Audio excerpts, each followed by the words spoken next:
Се разведовме со согласност од двете страни и нема потреба да се влечкаме и рекламираме по медиумите. Ако е повредена, нека не ме оцрнува во јавноста, вели екс-сопругот на Благица Павловска. Саше си отвори душата пред ексклузив и вели: "Јас се сакав, но таа не знаеше да ме задржи. А кога таа не знае, други ќе знаат." Тоа што таа изјавила дека малку може да и така малку ќе ми дојде смешно дека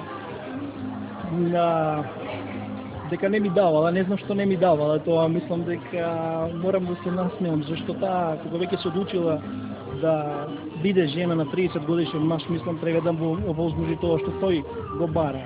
Мене како човек, како личност ми се допаѓаат жените, ми се допаѓа сексот. Значи, тоа е многу нешто добра работа што луѓето треба да го прават во животот, што подобро и почесто го прават, тоа е многу подобро.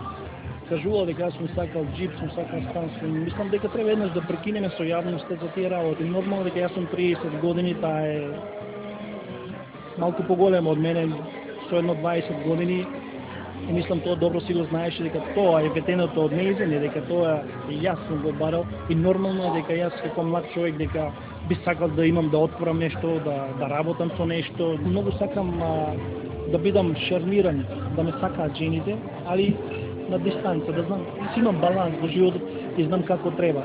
Таа само малку требаше да ми дозволи да се движам, таа знае добро јас колку сум паметен и интелигентен за работи во животот. Значи не можеш да ме држиш дома само за себе, а јас да не се дружам со луѓето. Значи тоа е тоа што тука малку изгубивме многу работи, ето дојде ден да се случат овие работи. На Саше не му требаше многу време да си најде помлада замена за нашата фолк дива. Да, има една девојка, млада девојка која што ме сака, ме застакува и ја сакам. За сега не сакам да го кажам, тоа е нова личност што веќе сме, па можеби да кажеме, на 20 дена заедно. За Благица имам само најубави зборови, но кога еднаш ќе речам крај, тоа така и ќе остане.